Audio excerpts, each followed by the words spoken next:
Cancer is so easily cured, it's not even funny. This pisses me off. I'm telling you. I was in the intelligence world, and in the intelligence world, they hire the best and the smartest and the brightest in any given field. You take the top bioscientist in the world, he probably works for the CIA. Or he works for one of the other intelligence agencies. Dr. Lawrence Royce, man I highly respect, has saved this entire world, and you don't even know it. He was a top bioscientist at the University of Louisville in Kentucky. He grew up in Wisconsin, and when Chernobyl happened,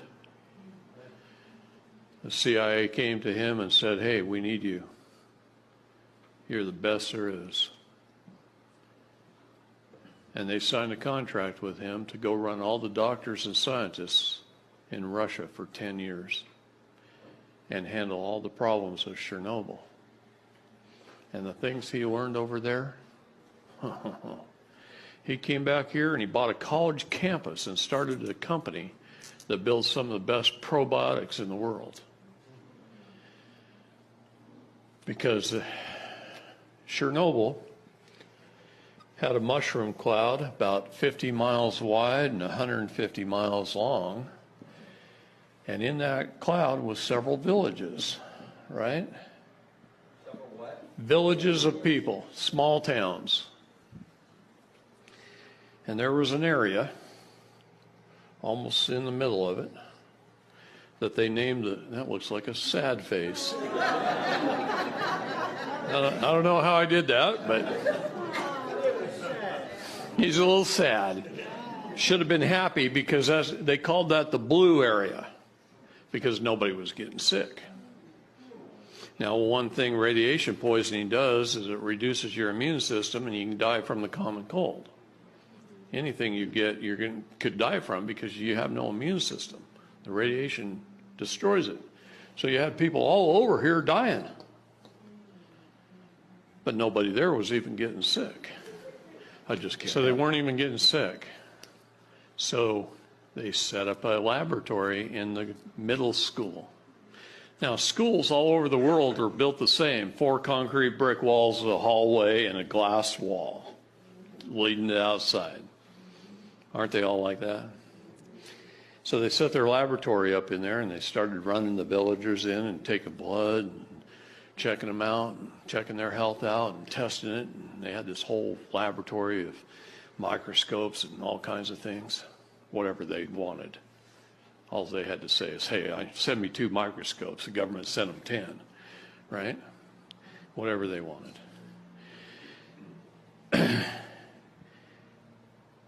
And come to find out, after being there for a couple of weeks, one day a family walks in, and he starts testing the family. And he started looking at this family, and it's like 8 generations of family members. He says, "Well, how old's Grandpa? He looks like he's about 80. No, he's not 80. He's 128. 128 years old. Well, his son was 96.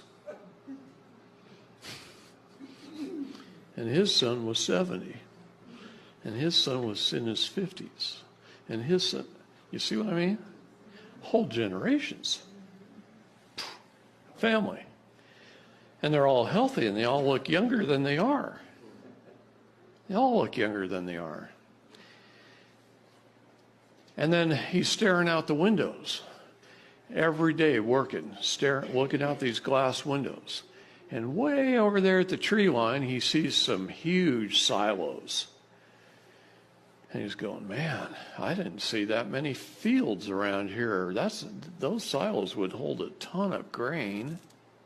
I grew up in Wisconsin. I know what grain silos look like. Those are bigger than anything I've ever seen."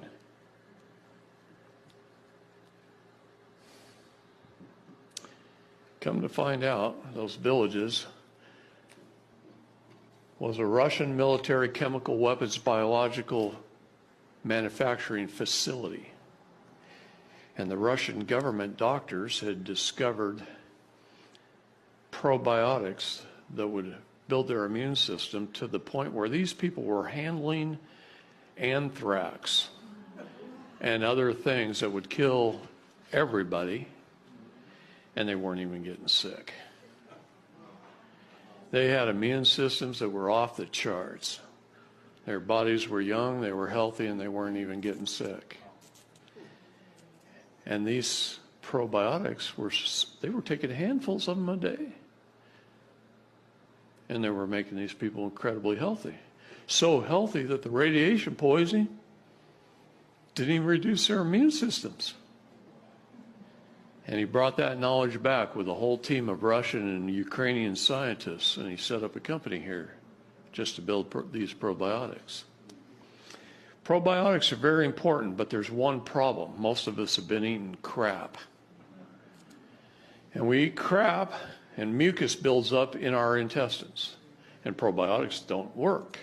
The other problem is, how do you get it through the different pH levels of your body, your digestive system?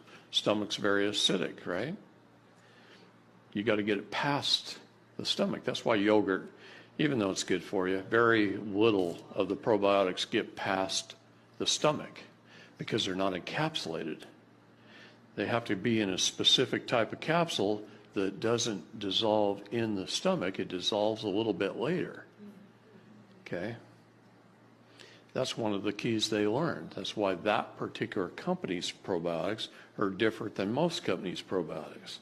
It's because it's a little key to their patented process. Okay? So they figured out by taking an all-natural recipe of various good organic components that you make in a glass jar on your kitchen counter. It takes about 2 weeks for it to make. And then you can use the solids out of the bottom to cook with on steaks, really good.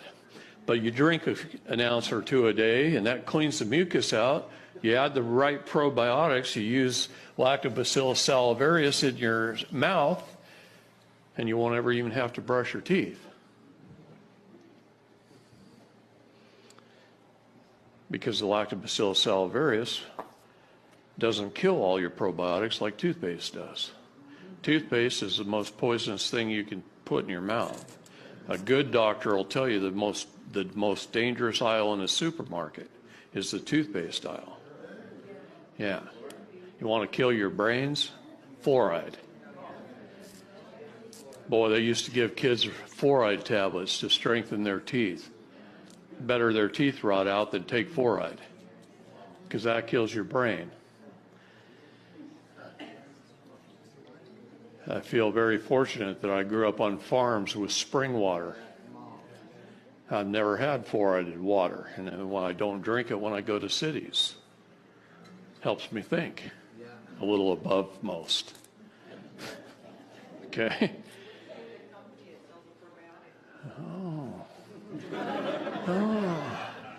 Lactobacillus salivarius, this company won't even make because it's so readily produced, it's so cheap, it's not worth it. So you can go on Amazon and buy Lactobacillus salivarius for $5-6 for 250 tablets. Open up the tablets, put them on a spoon, put them in your mouth, work it into your gums and teeth with your tongue. It's tasteless. You're going to make me spell it? Lactobacillus salivarius. Now, the probiotics that you need in your gut, and believe me, there's 2,000 varieties of probiotics. Think for just a minute, Venus flytrap plants. North Carolina. North Carolina and the Ukraine are two very rare places on the face of the planet.